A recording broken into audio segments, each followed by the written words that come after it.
Hello everyone. I hope that you all are doing very well and preparing for the UPSC prelims exam. And I all welcome on behalf of ICRA IAS. And I thank ICRA IAS management that the management has invited me to take current aspects on science and technology and environment ecology.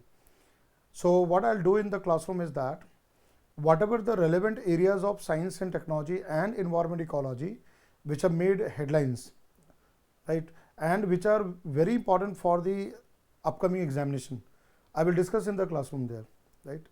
And since you have already gone through basic concepts in science and technology, basic science and environment ecology in your respective classroom programs, so here it will be targeted for prelims exam, where I will cover all important aspects from the examination point of view, so that the questions comes in the exam, you are able to solve them correctly.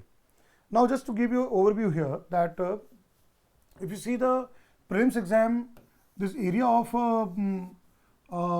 science and technology and environment ecology, they are a very dynamic area. They are not very static part, but they are very dynamic area, and that covers, you can say that both the basic concept, at the same time it also covers the part of the current development application part, right. What I've explained here, that science and technology, if you say the every year the prelims exam, right, you will find at least minimum 12 to 15 MCQs are asked in the area of science and technology, whether it is the space, defense, biotechnology, nanotechnology, robotics and AI, right. If you take any area of science and technology, you will almost like 12 to 15 questions you will get every year in the prelims exam. Now what is happening, questions in the prelims exam are more as compared to main examination. In the main examination GS3 paper, you get around 3 questions on descriptive type, 150 words or 250 words on science and technology. But now it is becoming more challenging in the prelims exam, where the questions are very dynamic. Questions are coming from various sources and they are being now asked in the UPSC prelims examination, right. So that's what the students are now worried, that how to tackle this particular topic of science and technology. But you don't worry, we at ICRA IAS are going to help you out how to solve such questions, and I will take care of that. From dynamic aspect, I will be taking care of that. Now another thing is that basic science and area, particularly biology, you get every year the question, at least 3-4 questions are with biology. But again, there are certain facts are there. These facts which you have to remember from both the part of the science and technology, also at the same time basic science as well there, right. And particularly the biology part, where the facts comes, right, that you have to be memorized of that, whether it's on the health aspect or from genetics and biotechnology perspective or cell biology, certain facts you have to remember that.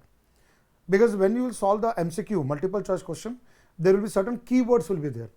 At the same time, you have to do it for the technological aspect also, like space, defense, like what type of missiles are there, right, surface to air or surface to surface missile, right, or what type of fighter crafts are there, what type of helicopters are there, what type of submarine is a nuclear or electric, diesel electric powered submarine, right.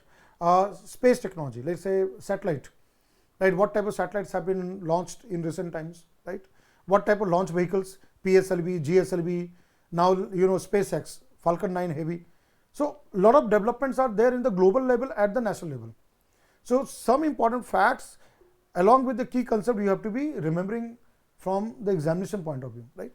We'll take care of that. Now what comes the next part is the application part. How science and technology is used in our own lives, right, human lives and the development part of it, whether it's a governance or national security or economic development or any societal aspect of that. And today humans cannot survive without technology. Technology has become an integral part of human survival and human application part of it in modern society. So we are using in our own day-to-day life different areas of science and technology, right. Let's say mobile phone, for wireless communication we are using that, right. Now in homes, now cameras have come up, now online systems have developed there. Now for transport we are using metro train, right, for that. And now high speed rail network can come in future there, like hyperloop and all this one, right? We are using wearable devices for health monitoring and all this, right? So the different areas which have been there already have come into the application part, whether it's the nanotechnology or AI, or you take any such area of biotechnology, health, biomedical, whatever you take there, right? And based on that, UPSC asks question, right? Now, what is the objective of the UPSC asking such questions in the examination is that UPSC focus on such areas where in the question you have the basic fundamental concept along with certain facts and their application, and students coming from any background, right? Whether science background, engineering background, medical background, or commerce background, or humanities background, are able to attempt such questions and get the correct answer. UPSC creates a level playing field for all types of aspirants and candidates, and the objective here is that the students who have studied till 10th standard and after 10th standard has not gone into any area of science and technology is at least aware of all such basic areas there. So that's what there is no kind of questions like Greek and Latin. The questions are being asked from various sources: the Hindu newspaper, Indian Express, Down to Earth magazine, Science Reporter, right? Government website like PIB, or let's say ISRO, DRDO, BARC, whatever scientific organizations we have got, and the development from departments and ministries, right, where the science and technology comes into that. So candidate who has studied till 10th standard general science, but when you are reading newspaper, you are watching television, you are coming across in your own kind of sphere of understanding a lot of areas of technology. So are you aware of that? Do you know how it works, right? What is the inherent mechanism of that? How it gets applied? And why UPSC is asking such dynamic areas of questions? The objective is that the day when you become a civil servant, right, you are going to use technology for governance. So that's what scientific temperament has to be there with the candidates.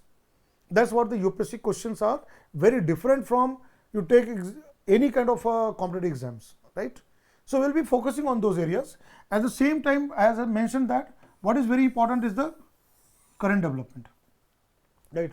What has happened over the last 1 year, but again we can go to the gamut of the 3, 4, 5 years, because there are certain things which keep on happening and they are relevant right from the 5 years or 10 years back, but presently it is making headlines, right? At the same time, there are certain technology which will be there in the future. Let's say, for example, ISRO is going to launch a very important satellite called Aditya L1, Lagrange point 1 Aditya spacecraft between sun and the earth, right, to study the sun's corona and the coronal mass ejection and all, and that is future program, right? But again, the UPSC can ask question on that, right? Whatever our scientific organizations are working, whatever they are developing, based on that questions can be asked, correct? So that's what this becomes a very, very dynamic area there, right? And we need to focus on every aspect of science and technology. So what I'll do here is that I will be teaching you all such relevant and most important topics on science and technology, right, which have made headlines and which are important for coming examination 2021 prelims exam, so that you are thoroughly prepared to attempt such questions in the examination. And you know that 12 to 15 questions matters a lot. It matters a lot because 2 marks, if you are able to solve around, let's say 12 questions, if I assume 12 questions are asked in the exam and you are able to solve correctly them, even 10 of them if you are able to solve correctly, you are scoring 20 marks, and 20 marks is a very big margin to qualify the prelims exam to go for the mains answer writing part and the mains examination there, right? So this becomes very, very important for all of you, and I will be covering that one. And don't worry, there are various sources are there. Is not only the newspaper, but there are certain websites also there, and I will be using all such mechanisms to deliver you the session on that. All right. So I thank ICRA IAS for inviting me for this particular session, and I am really thankful to each one of you who have joined this particular session for science and technology. So we will be doing all the topics in one by one in a sequential manner. All right. So we'll start with the topics from one level, and then we'll go to the very advanced level there. All right. So we will be very soon beginning with the topic there. Thank you everyone.